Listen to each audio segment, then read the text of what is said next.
Captain அவர்கள்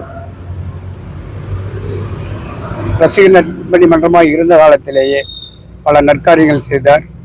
அதில் நம்ம சத்தியமங்கலம் பக்கத்துலேயும் நம்ம வெள்ளக்கோயில் பக்கத்துலேயும் 2 இடங்களை தேர்வு பண்ணி அவர் வாங்கி அன்னைக்கு ரசிகர் மன்ற தலைவராக இருந்த சந்தர்குமார் அவர் பேர்லேயும் அவருடைய உடன் இருந்த செயலாளர் பொருளாளர் பேர்லேயும் கிரையம் பண்ணி அவங்க மூலிமா மக்களுக்கு கொடுக்கணும்னு சொல்லி தலைவருடைய பணம் அவருடைய பேரில் வாங்கி அவங்க கொடுத்தாங்க. பட் அது தொடர்ந்துச்சு.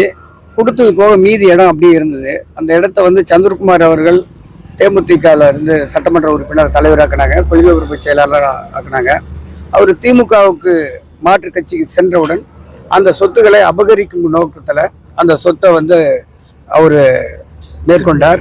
அந்த திருப்பி கொடுக்காதனால திரும்பவும் அதை சட்ட போராட்டத்தின் வேலை தலைவர் எங்களுக்கு கொடுத்த நான் கட்சியில் பல்வேறு பொறுப்பில் இருந்தேன், கட்சி பொருளாளராக இருந்தேன். கடைசியில் அது எந்த துரோகம் யார் செய்தாலும் அவங்ககிட்ட போகக்கூடாது. நம்ம என்ன நோக்கத்துக்காக வாங்கினோமோ அந்த நோக்கம் செயல்படணும். அதனால் அதன் அடிப்படையில் வழக்கு தொடருங்க, வழக்கு தொடர்ந்து அது மக்களுக்கே திருப்பி கொடுக்கணும் அப்படின்னு தலைவர் அன்னைக்கு ஆணையிட்டார்.